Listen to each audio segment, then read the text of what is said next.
क्या जिंदगी में किसी दूसरे व्यक्ति का साथ ज़रूरी है? आज मैंने प्रेम विषय पर आपको पढ़ा।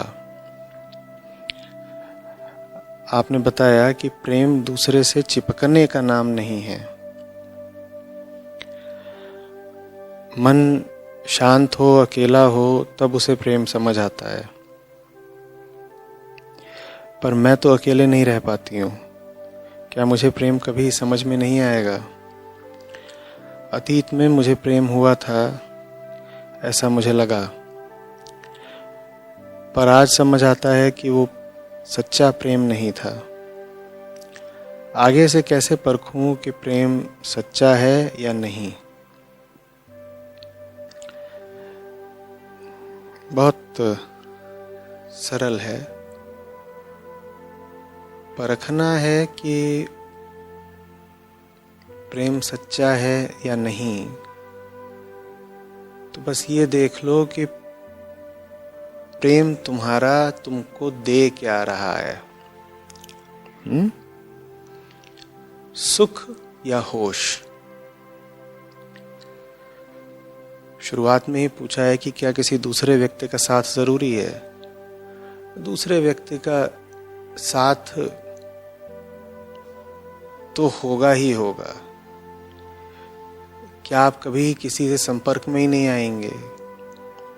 हो सकता है कि कोई कहे कि मैं बहुत आत्मीय, अंतरंग, निकट संबंध नहीं बनाऊंगा, लेकिन फिर भी किसी न किसी सीमा तक तो आपको संबंधित होना ही पड़ेगा, और जहाँ संबंध है वहाँ साथ है। तो जीवन में संबंधों से बचकर तो नहीं रहा जा सकता। संबंध तो बनेंगे ही बनेंगे। प्रश्न ये है कि उन संबंधों की गुणवत्ता क्या है। तो उसके लिए परखने का ये तरीका है। देख लीजिए कि जिससे आप संबंधित हो रहे हैं उसके साथ से, उसके संबंध से आपको सुख मिल रहा है या होश। जब किसी के साथ से आपको सुख मिल रहा होता है तो आप जैसे हैं आपको और ज्यादा प्रेरणा मिल जाती है, कारण मिल जाते हैं वैसा ही बने रहने के। समझिए, कोई आया आपकी जिंदगी में और उससे आपको सुख मिल रहा है। सुख आपकी किस हालत को मिल रहा है? जो हालत आपकी फिलहाल वर्तमान में है ही। तो आपकी जो हालत है उसी में अगर आपको सुख मिल रहा है तो आप उस हालत को क्यों बदलेंगे? बल्कि वो हालत अगर बदल रही होगी तो आप उस बदलाव का विरोध करेंगे ना, क्योंकि सुख तो वैसा रहते हुए मिल रहा है जैसे आप हैं। तो सुख बेड़ी बन जाता है किसी भी तरह के सुधार के खिलाफ। सुख किसी भी तरह के उत्कर्ष को, सार्थक बदलाव को अवरुद्ध कर देता है। समझ रहे हैं बात को? एक व्यक्ति आपकी जिंदगी में आया और वो कह रहा है कि तुम जैसे हो मैं तुम्हारी उसी हालत में तुम्हें सुखी कर दूंगा। आपकी एक हालत है, उसकी एक हालत है। आपकी जो हालत है वो दूसरे की हालत से सुख पा रही है। दूसरे की जो हालत है, जो भी उसकी शारीरिक दशा है, मनोदशा है, वो आपकी वर्तमान हालत से सुख पा रही है। दोनों जैसे हैं वैसा रहते हुए एक दूसरे से सुख भोग रहे हैं। तो अब आप बताइए कि दोनों ही क्या एक दूसरे को बदलने के लिए, बेहतर होने के लिए, सुधरने के लिए प्रेरित करेंगे? नहीं करेंगे। बल्कि अगर कोई बदलाव हो रहा होगा आप में तो वो दूसरा व्यक्ति आपके बदलाव के खिलाफ हो जाएगा। क्यों? क्योंकि आप अभी जैसे हैं, आप वैसे रहते हुए ही तो उसको सुख दे पाते हैं ना। उसको सुख आपकी किस हालत से मिल रहा है? जो हालत आपकी अभी है, वर्तमान में है, भले ही वो कितनी भी गई गुजरी हालत हो, लेकिन वो दूसरे व्यक्ति के स्वार्थ के काम आ रही है आपकी हालत। तो आप अगर बदलने सुधरने लगेंगे तो दूसरा व्यक्ति नाराज हो जाएगा, वो कहेगा कि तुम धोखा दे रहे हो, और उसकी बात में दम है, क्योंकि उसको आपसे लाभ, सुख के अर्थ में लाभ हो ही बस तभी रहा था जब आप जैसे भी गए गुजरे बदहाल हैं वैसे ही रहें। ठीक है, ये प्रेम के नाम पर कुछ और है। दुर्भाग्यवश अधिकांशतः प्रेम के नाम पर यही होता है, मैं जैसा हूं मुझे प्रसन्न कर दो, और तुम जैसे हो मैं तुम्हें प्रसन्न कर दूंगा। लेकिन सुख तो भाता है, अहंकार सुख की तलाश में रहता है। तो इसीलिए ये जो झूठे किस्म का प्रेम है ये बड़ा प्रचलित है। तुरंत जांचिएगा, अपने आप से पूछिएगा, ये जो व्यक्ति मेरी जिंदगी में आ रहा है, ये मेरी जिंदगी में चुनौती की तरह आ रहा है या मजे की तरह आ रहा है? चुनौती की तरह जो भी आपकी जिंदगी में आएगा, उससे थोड़ी तो आपको असुविधा होगी।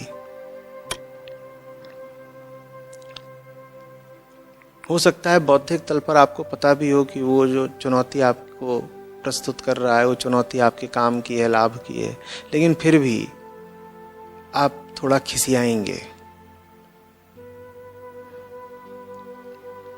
मन ही मन भाव उठेगा कि ये आ ही क्यों गया जिंदगी में,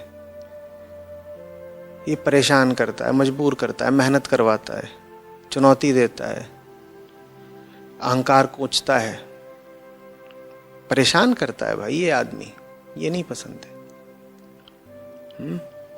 दूसरी ओर जो आपकी जिंदगी में आएगा और कहेगा तुम जैसे भी हो मुझे बहुत प्यारे हो, और बल्कि तुम जैसे हो मुझे वही चीज प्यारी है, आहा हा, कितने खूबसूरत हो तुम, कितने प्यारे हो तुम, क्या बात है, समस्त विभूतियों से युक्त तुम ही तो हो,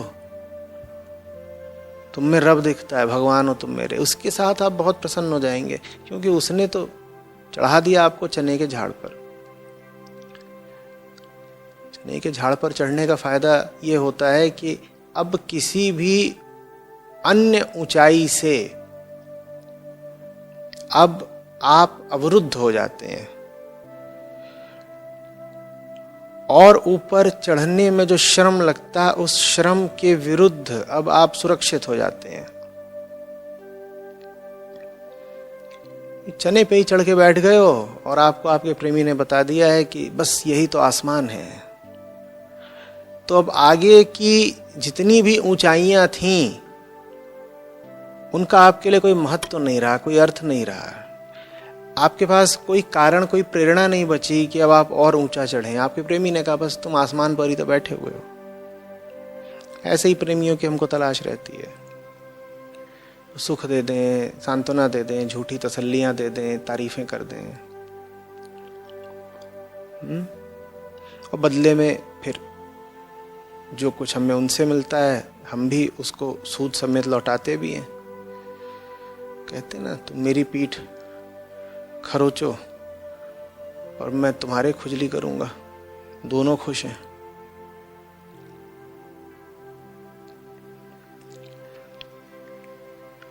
यही एक विधि आप लगा लें, ऐसे ही परीक्षण कर लें तो भी बहुतों की पोल खुल जाएगी। बहुत सारे भावी संबंधों का राजफाश हो जाएगा। बहुत सारी कहानियां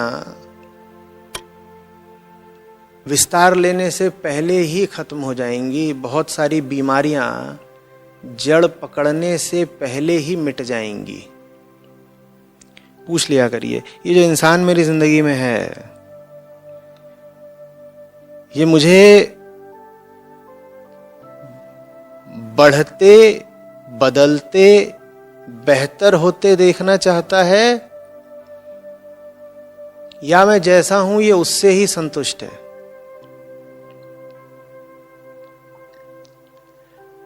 अब एक बड़ा सवाल आएगा आपके सामने, जो आपकी जिंदगी में आया है, अगर वो आपको प्रेरित कर रहा है कि तुम बदलो, बेहतर हो,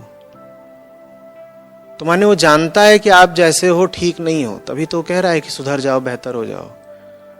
तो फिर हैरत भरा सवाल ये आता है कि जब वो जानता है कि आप ठीक नहीं हो, तो फिर वो आपकी ओर आकर्षित ही क्यों हो रहा है?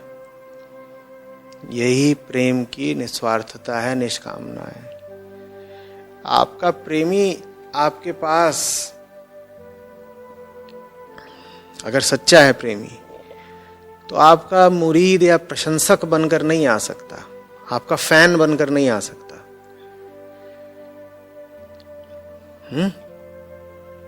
वो तो आपके पास एक तरह से आपका आलोचक बनकर ही आएगा।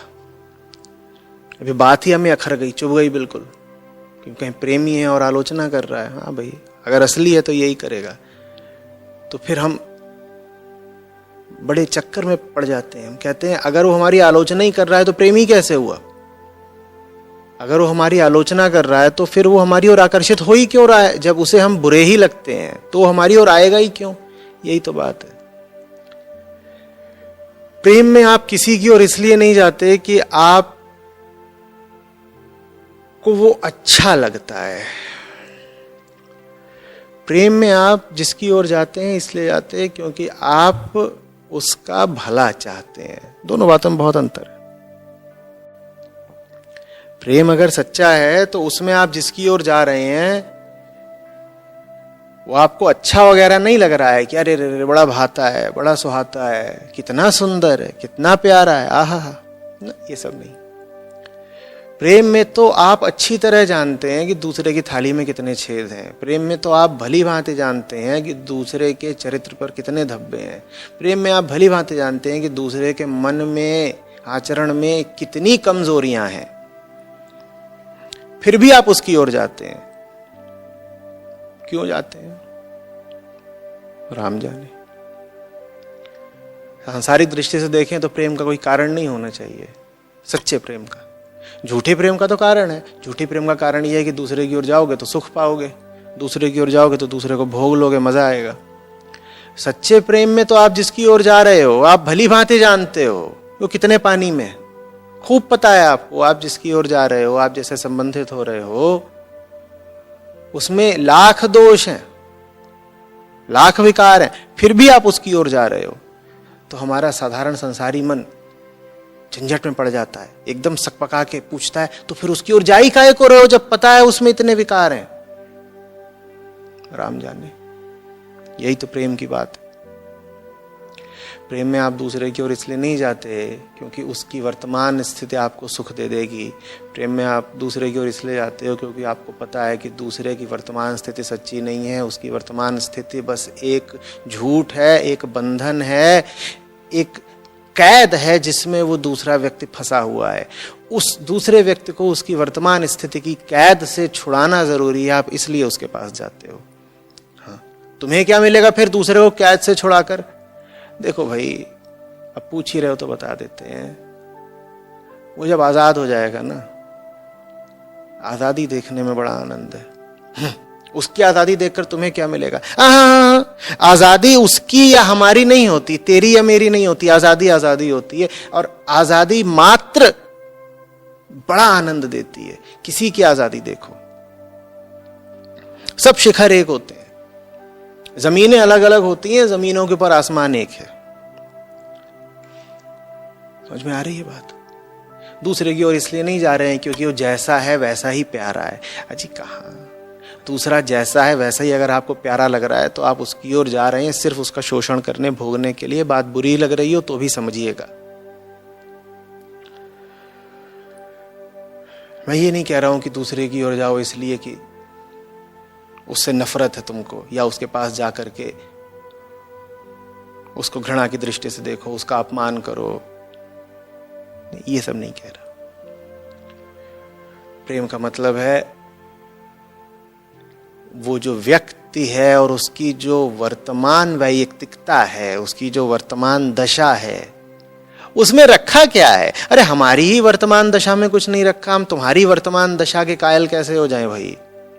हमारे ही जिस्म में कुछ नहीं रखा, हम तुम्हारे जिस्म पर लट्टू कैसे हो जाएं भाई? हम जिन चीजों को जानते हैं कि 2 कौड़ी की हैं, हम उन्हीं चीजों के ग्राहक कैसे हो जाएं भाई? तो ऐसा नहीं है कि हम तुम्हारे पास इसलिए आ रहे हैं क्योंकि तुम बड़े कुशल हो, बड़े चतुर हो, बड़े सुंदर हो, बड़े आकर्षक हो, बड़ा मोहित करते हो। बेकार बात।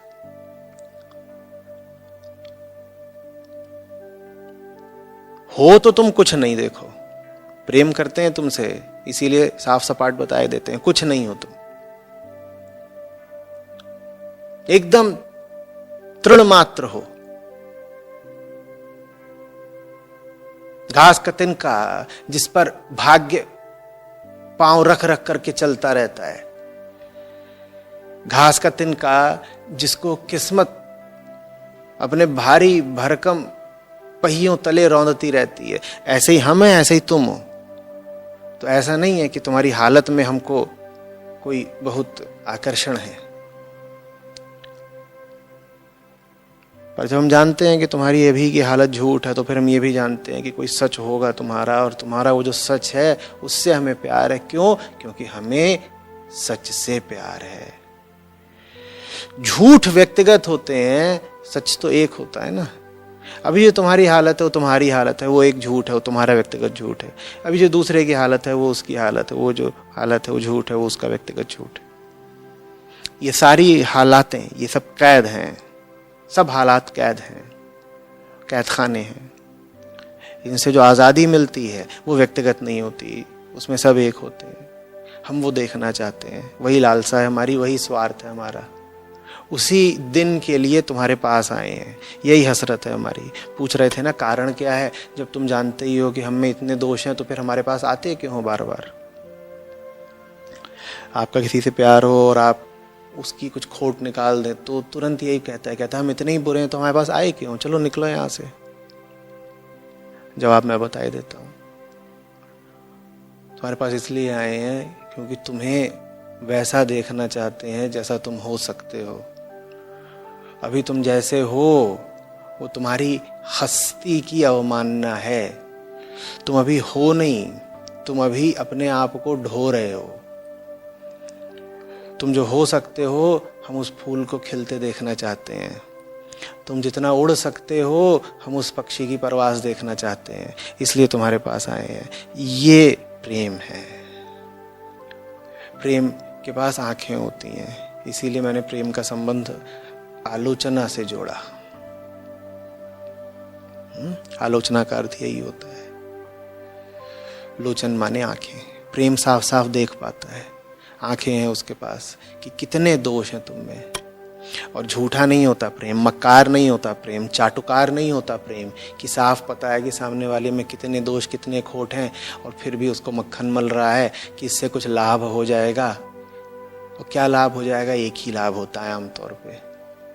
अगर जवान हो तो शारीरिक लाभ हो जाएगा, नहीं तो कुछ आर्थिक लाभ हो जाएगा, या किसी तरह की सुरक्षा मिल जाएगी, या कुछ और।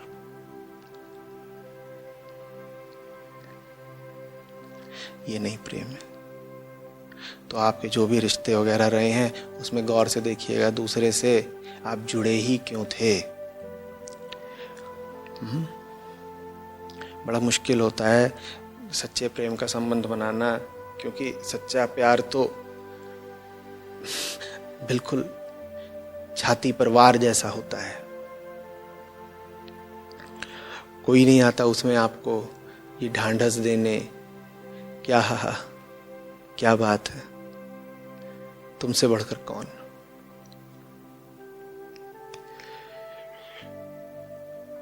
लोग कहते हैं सच्चा प्यार मिलता नहीं, मैं कहता हूं सच्चा प्यार तुमसे बर्दाश्त होता नहीं।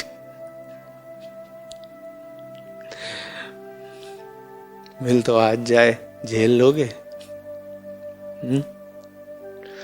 बड़े अफसाने लिखे जाते हैं, शायरों की दुकानें ही चल रही हैं इसी बात पर कि हम तो बड़े काबिल थे पर कमबख्त जिंदगी ने धोखा दे दिया, हमें सच्चा प्यार मिला नहीं। झूठा। तो इस लायक है कि सच्चा प्यार झेल लेता? काबिलियत भी छोड़ दो, नीयत है? सच्चे प्रेमी के सामने 2 दिन नहीं खड़े हो पाओगे, भाग लोगे। और बताऊं, भागने से पहले उसे मारोगे, उसे मार के भाग लोगे। हमें प्रेम नहीं चाहिए, हमें भ्रम चाहिए, हमें धोखा चाहिए, हमें चाहिए कोई ऐसा जो हमें खूबसूरत धोखों में रख सके, हमें चाहिए कोई ऐसा जो हमें रंगीन सपनों में रख सके, हमें चाहिए कोई ऐसा जो हमसे कहे कि अरे नहीं तुम कहाँ मक्कार हो, अरे नहीं तुम कहाँ घूसखोर हो, अरे नहीं तुम्हारी कमर कहाँ कमरा हो रही है, तुमसे खूबसूरत कौन, तुमसे गुणी कौन, तुमसे विद्वान कौन, तुमसे बढ़कर कौन। हमें चाहिए कोई ऐसा जो हमसे कहे कि तुम जैसे भी हो हमारे लिए तो तुम ही हो। हमें चाहिए कोई जो कहे आहा तुम्हारी हर खोट मंजूर है।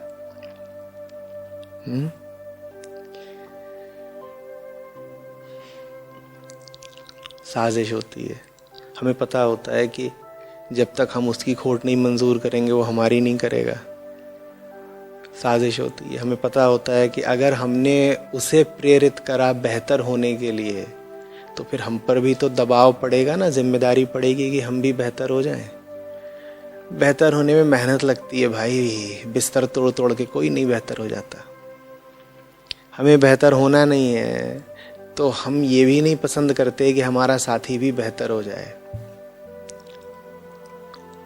बेहतरी हमें उसकी बस उस सीमा तक चाहिए जिस सीमा तक उसकी बेहतरी हमारे भोग के काम आती है। उदाहरण के लिए किसी की मोटे पैसे की नौकरी लग जाए, उसकी बीवी खुश हो जाएगी। मोटे पैसे की नहीं भी लगी है तो घूस वो मोटी लाता है, घर वाले खुश रहेंगे। ये बेहतरी थोड़ी ही है, ये तो भोगने का इंतजाम है। वास्तविक तरक्की जब हो रही होगी आपकी अंदरूनी तरक्की, तो देखिएगा कि आपसे कितने लोग तुरंत रुसवा हो जाते हैं। आप बहुत सारी कमाई करने लगे, चाहे काली कमाई हो, और उससे घर पर भोगने के साधन खड़े करने लगे, घर वाले खुश रहेंगे क्योंकि अभी आप जो कुछ कर रहे हैं वो सीधे सीधे उनके भोग के भी तो काम आएगा। लेकिन आपकी असली तरक्की होने लगे, फिर देखिए कौन आपके साथ खड़ा होता है। जो आपकी असली तरक्की में आपके साथ खड़ा रहे वो सच्चा प्रेमी है। जो आपसे कहे कि ठीक है कोई बात नहीं, रुपया नहीं आएगा, पैसा नहीं आएगा, ठीक है कोई बात नहीं, कुछ भौतिक कष्ट होंगे, सांसारिक तौर पर कुछ कमियां आएंगी, लेकिन तुम आगे बढ़ो, तुम वो हो जाओ जो होना नियति है तुम्हारी, प्रकट हो जाओ, बिल्कुल खिल जाओ फूल की तरह। हम उसी में संतुष्ट हैं, वही हमारा लक्ष्य है।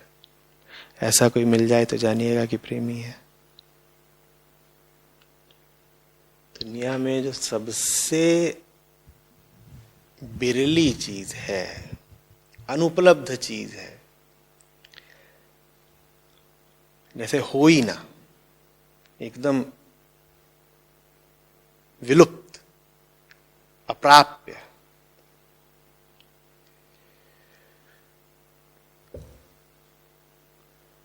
उसका नाम प्रेम है।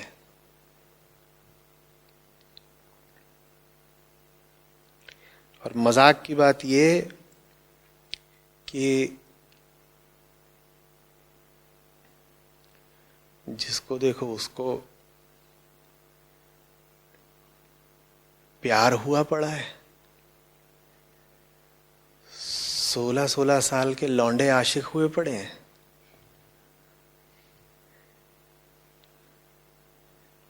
जब से फाउंडेशन ने टिकटॉक पे अकाउंट बनाया है, मैं तो हैरत में हूं। इतना प्यार! ये संसार है कि स्वर्ग? यहां तो सब प्रेमी है, एक से एक जलील, लुच्चे, लफंगे, गंवार, लेकिन आता है सबको प्यार। क्या बात है यार!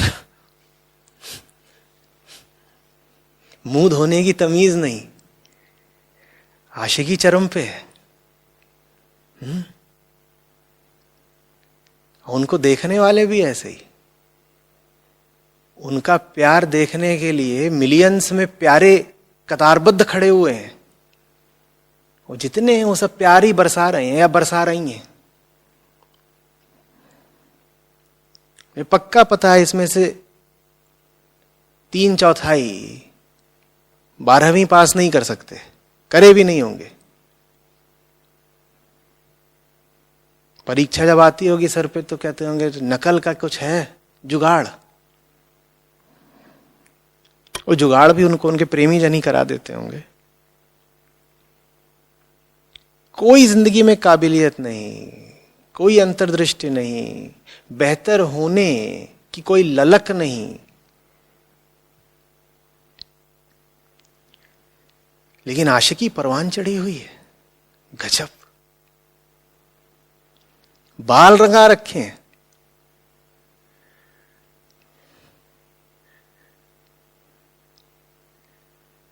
इसकी मुर्गा घूम रहा हो,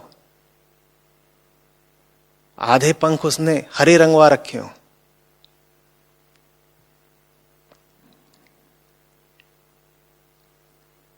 कैसे भाई? तुम्हें कुछ नहीं आता, तुम्हें प्यार कैसे आ गया?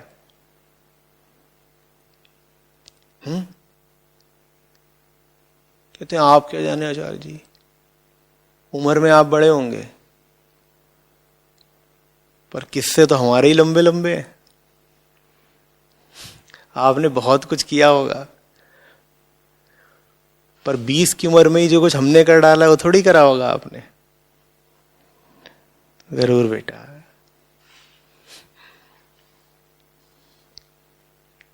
हमारी दाढ़ी तो हमेशा से ही सफेद थी।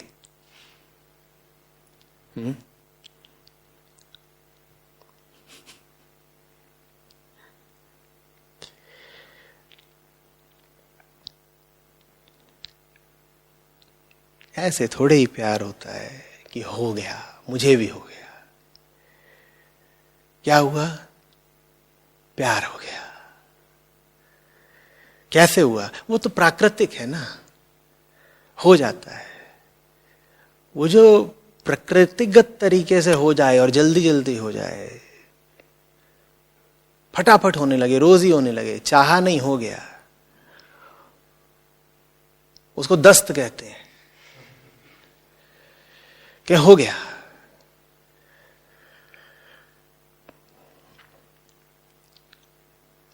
कच्चा खराब हो गया, चाहते नहीं थे, हो गया, दस्त लगे हैं भाई। ऐसा ही होता है उसमें। अधिकांश लोगों का प्यार ऐसा ही होता है, दस्त, लूज मोशन। लूज मोशन माने ऐसे असंतुलित चाल, ठीक है ना। लूज मोशन को दस्त भी बोल सकते हो, कह सकते हो। लूज माने लूज मोशन, कहीं भी किधर को भी चल दिए, लूज मोशन। तो प्यार क्या है हमारा? ज्यादातर टिकटॉक वाला प्यार खास तौर पे लूज मोशन। किधर को भी चल दिए, लूजली चल रहे हैं ना। हवा इधर को चल दिए, लूज है भाई, कहीं को भी जा सकते हैं।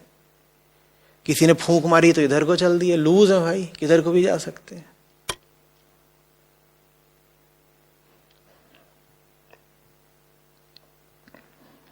फिर 30 की 40 की उम्र में पहुंच के हमें ताज्जुब होता है कि अरे प्यार तो बहुत किया, अफेयर्स तो बहुत थे हमारे,